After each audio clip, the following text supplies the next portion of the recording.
Hey guys, j'espère que vous allez bien. Eh bien moi ça va. Déjà je vous souhaite la bienvenue. Pour ceux qui viennent d'arriver sur cette chaîne, pour ceux qui viennent de découvrir la chaîne, je vous invite à vous abonner pour encourager ce que je fais. Je vois qu'il y a beaucoup de non-abonnés qui regardent mes vidéos. Ça frustre beaucoup, sachant qu'on met beaucoup de temps à faire ce travail pour vous proposer du contenu. Vous allez me dire, on vous a rien demandé, mais ouais, c'est vrai. Mais en même temps, je vous invite quand même à vous abonner, à liker, à commenter les vidéos sur YouTube parce que ça aide beaucoup les créateurs dans moi. Donc, n'hésitez vraiment pas. Pour ceux qui se sont abonnés ces dernières semaines, vraiment, merci beaucoup. La communauté grandit. Je vois que vous aimez ce que je fais et moi aussi, ça me plaît parce que j'adore ça. Donc, c'est un gagnant-gagnant. Sur ce, on va passer à la vidéo.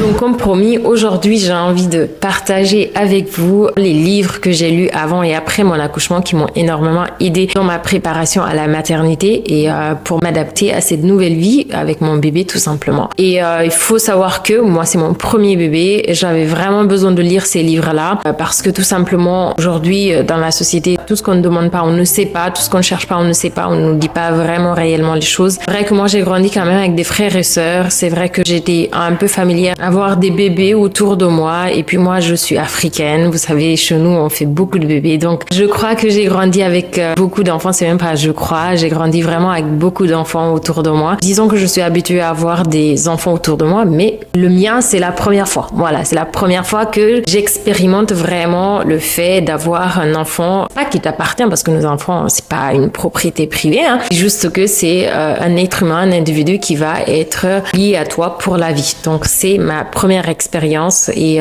voilà, j'ai envie de tourner cette chaîne, partager mon expérience sur principalement ce sujet-là. Donc, si vous êtes parent ou futur parent, je vous recommande fortement ces lectures et il faut savoir que j'ai pas mis toutes les lectures. J'ai vraiment sélectionné celles qui m'ont marqué le plus. J'en ai lu beaucoup et j'ai commencé certains que j'ai pas fini. Donc voilà, j'ai juste choisi ceux que j'ai terminés et ceux qui m'ont marqué vraiment, qui ont apporté un petit quelque chose à mon quotidien de maman, tout simplement. C'est parti!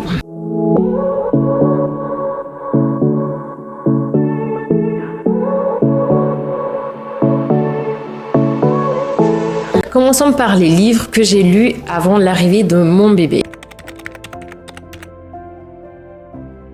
L'un des livres qui m'a vraiment guidée est Mon corps après bébé de Bernadette Gasquet. Ce livre est un indispensable pour toutes les mamans qui veulent se préparer physiquement après l'accouchement. Il propose des conseils pratiques pour récupérer son corps en douceur avec des exercices à faire avant et juste après la naissance en fait. Donc c'est vraiment un tout, c'est un document qui est très complet. Personnellement, ce qui m'a le plus marqué, c'est l'accent mis sur l'importance de prendre soin de son corps, mais aussi de respecter son rythme parce qu'il faut savoir que après bébé on se perd à chercher à redevenir comme avant et on oublie le fait que notre corps vient de parcourir vraiment le plus gros combat de l'humanité. Moi je dirais vraiment c'est un marathon inégalable. Pour moi la grossesse et l'accouchement, il n'y a pas quelque chose dans la vie courante, il n'y a pas en sport dans la vie courante une endurance qui peut être similaire à ça tellement on met notre corps à rude preuve. En fait, on est tout simplement en train de créer la vie et donc c'est vraiment important de remercier son corps. C'est important de se rendre compte de tout ce que notre corps vient de nous permettre de faire en fait, au lieu de se fixer sur j'ai un bourrelet là, j'ai un gros ventre,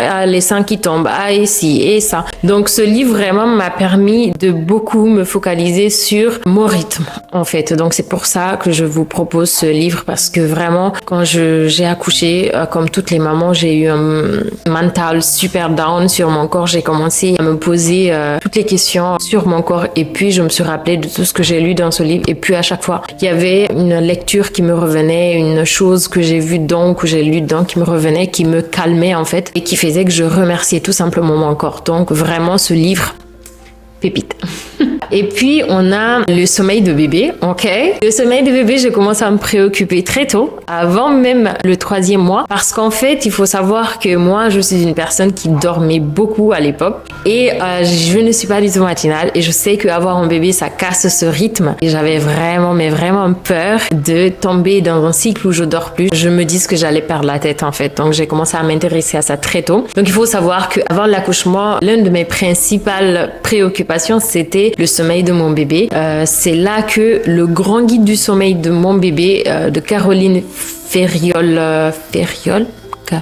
j'espère que je le prononce bien, Caroline Ferriol, voilà. C'est vraiment un bouquin qui m'a beaucoup aidé. Ce livre est destiné aux parents d'enfants de 0 à 5 ans et propose des astuces pour gérer les pleurs, les difficultés à s'endormir et les réveils nocturnes. Ce que j'ai trouvé particulièrement utile, c'est la manière dont le livre décompose les différents cycles de sommeil par âge déjà, ainsi que les conseils pour instaurer de bonnes routines en fait, parce que c'est super important. Il faut savoir que c'est vraiment important la routine d'un bébé. Il m'a vraiment aidé à comprendre les besoins de mon bébé en matière de sommeil. Jusque-là, ça m'a vraiment été d'une grande aide, je dirais, ce livre. Ça m'a apporté quelque chose parce qu'en fait, déjà, ça m'a permis de comprendre l'importance de la routine qui est cruciale dans ce genre de cas. Et après, ça m'a permis aussi de comprendre, même tout récemment, que mon enfant peut évoluer dans le sommeil aussi. Il y a des moments où elle dort plus que d'autres. Donc, vraiment, c'est un livre que je recommande à toutes les mamans qui se sentent vraiment à bout de nerfs avec les cris et les pleurs, parce qu'il faut savoir que parfois, quand l'enfant pleure vraiment beaucoup, c'est que peut-être qu'il y a un problème de sommeil derrière, peut-être qu'il y a de la fatigue. Donc voilà, il faut prendre ça très au sérieux. Les amis, j'adore dormir et vraiment c'était la base pour moi que mon enfant dorme bien. Mais jusque-là vraiment c'est un marathon, je n'y arrive pas vraiment, mais petit à petit. Passons maintenant à la partie éveil et développement de l'enfant. Alors déjà, il faut savoir que je suis une grande adepte de méthode Montessori et 2 livres en particulier m'ont vraiment aidé à intégrer cette approche à la maison. Le premier est le livre Montessori pour bébé, je crois de tout petit, 0-3 ans moi. Le livre regorge de 200 activités, les amis, que j'ai pu mettre en place à la maison pour favoriser l'indépendance et la conscience de mon bébé, parce que c'était vraiment très important pour moi d'avoir un enfant sans trop d'écran. On va revenir là-dessus parce que je suis pas 100% zéro écran. Donc pour moi, c'est important de l'éveiller dans tous les sens en fait. Ce qui est bien, c'est que les activités sont simples à réaliser dans ce livre et aident les tout petits à développer leur motricité, surtout leur créativité et leur sens de l'exploration. J'ai adoré la diversité des idées proposées, tout simplement, qui sont à la fois ludiques et éducatives et qui sont vraiment simples à mettre en place. Et parfois, c'est des petits trucs de rien du tout dans la maison que tu prends et puis que tu proposes à ton enfant. Il y en a un que j'adore particulièrement, c'est le sac magique que je fais souvent. Je prends un sac dans lequel je mets plein de petits trucs d'éveil que je donne à mon enfant et après, elle va verser, jouer avec. Vraiment, jusqu'à présent, je le fais, mais je le faisais plus quand elle avait 6-9 mois. Maintenant encore, je le fais. Vraiment, c'est une activité pépite. Vraiment, je vous dis ça parce que parfois, tu sais pas quoi faire. L'enfant qui crie, qui pleure, je veux télé, machin. Ça qui demande beaucoup d'attention, tu peux tout simplement lui donner un truc qui va l'occuper pendant que tu es occupé peut-être ou que tu veux tout simplement souffler. Donc vraiment, pépite ce livre. Maintenant, il y a un autre livre sur lequel je suis un peu mitigée que je recommande quand même. C'est le guide d'activité Montessori 0-6 ans de Marie-Hélène. Donc, il faut savoir que ce livre est un outil déjà complet pour accompagner l'enfant dans son développement propre à cette méthode-là. Je l'ai beaucoup utilisé pour structurer les activités de mon enfant. Ce qui m'a particulièrement plu, c'est l'accent sur l'autonomie et la concentration de l'enfant à travers des jeux éducatifs et même des jeux de la vie tous les jours. C'est pourquoi je dis que je suis mitigée parce que même si j'ai aimé le livre, je dois avouer qu'en tant qu'Africaine, en fait, j'ai trouvé que le document parlait de choses qui devraient être intuitives. Mais je comprends aussi parce qu'en Europe, par exemple, disons, on fait pas travailler les enfants parce que c'est une forme de maltraitance. J'ai pas trop compris pourquoi, mais par exemple, nous, en Afrique, la famille, c'est comme une entreprise. Je crois aussi chez les Asiatiques, mais je parle de ce que je connais. Donc nous, en Afrique, vraiment, on implique beaucoup les enfants dans les activités de la maison. Et dans ce livre, en fait, on peut trouver tout simplement des activités qui peuvent, ils vont te dire, prends ton enfant, aller ranger sa chambre, faites le lit ensemble, cuisiner ensemble, nettoyer ses jouets ensemble, ranger ensemble, des choses comme ça, alors que ça devrait être intuitif en fait, parce que tout simplement, tu dois impliquer ton enfant dans les activités de la maison de tous les jours. Moi, maintenant, je suis super contente de voir que mon bébé m'aide, à même pas 2 ans, à faire la table. À chaque fois, je suis émue, je suis au bord des larmes à chaque fois qu'elle m'aide à faire la table. Ça, je l'ai pas appris, je l'ai pas imposé quoi que ce soit. Je pense qu'à force de me voir faire les choses, elle a commencé à les faire. Et justement, je vais pas lui dire arrête, je vais l'encourager à m'aider. Donc c'est dans ce sens-là que je suis un peu mitigée sur ce livre. Je me dis ok, Peut-être pour une Européenne, pour une Française, pour une Belge, pour une Italienne, peut-être c'est logique de lire un livre comme ça. Mais pour moi, africaine, j'ai trouvé que beaucoup des activités qu'il propose dans ce livre sont déjà des choses que tu dois faire avec ton bébé sans qu'on te le dise. Voilà. Sinon, je trouve que le livre est vraiment très très bien écrit. Donc maintenant, on va passer au livre que j'ai lu après mon accouchement. Donc l'un des premiers livres que j'ai consulté après mon accouchement est le petit guide du massage pour bébé de Joe Collett. Bon, bref, il faut m'excuser vraiment, je suis super nulle avec les noms que je connais pas. Donc voilà, ce livre propose des techniques simples de massage pour bébé qui permettent non seulement de créer un lien avec lui, mais aussi de l'apaiser et de favoriser son développement émotionnel. Pour moi, ces moments de massage sont devenus un rituel, les gars, quotidien avec mon bébé. Et j'ai vu à quel point cela l'a aidé à se détendre, notamment lors des périodes de coliques. C'est vraiment... Ça m'a été d'une grande aide. Du coup, à chaque fois que je le changeais, je lui faisais un massage du ventre ou des pieds pour l'apaiser, pour apaiser ses douleurs de ventre. Parce que vraiment, elle en a souffert, la pauvre. C'était un mélange de tout, vraiment. Peut-être je vous expliquerai ça dans une autre vidéo parce que sinon ça va être long. C'est vraiment, elle a pris des coliques, je pense, qu'à cause de nous, à cause des professionnels de santé qui nous ont mal conseillé, tout ça. Donc vraiment, elle en a souffert pendant 2 mois et après, c'est passé. Donc les massages, c'était vraiment des moments où je voyais mon bébé rigoler. Ça me faisait quelque chose. Et donc, il y a un autre massage que je faisais souvent, c'est celui du visage pour l'aider à dormir quand il n'arrivait pas à trouver le sommeil. Donc vraiment, ce livre m'a été d'une grande aide, maintenant que je me rends compte. Alors moi, je lui faisais ce massage-là. Je pense qu'on le voit aussi sur Internet, où tu masses un peu le nez, soit par là, soit par là. Donc, il y a une méthode pour faire un massage du visage pour détendre l'enfant, tout simplement. Et je l'ai appris avec ce livre, donc je le recommande fortement. Un autre aspect très important après l'accouchement, c'est la diversification alimentaire de bébé. Dans cette catégorie, j'ai découvert la DME d'Aurélie Mantolt. J'espère que j'ai bien prononcé. Donc la DME, c'est quoi? Avant, moi, je ne savais vraiment pas que ça existait déjà. Quand j'ai commencé à m'intéresser à l'alimentation, à la nourriture à partir de 6 mois de mon enfant, que je suis tombée sur ça, sur des vidéos, sur plein de choses. Donc j'ai acheté un livre sur le sujet. Donc la DME, c'est tout simplement la diversification alimentaire menée par l'enfant.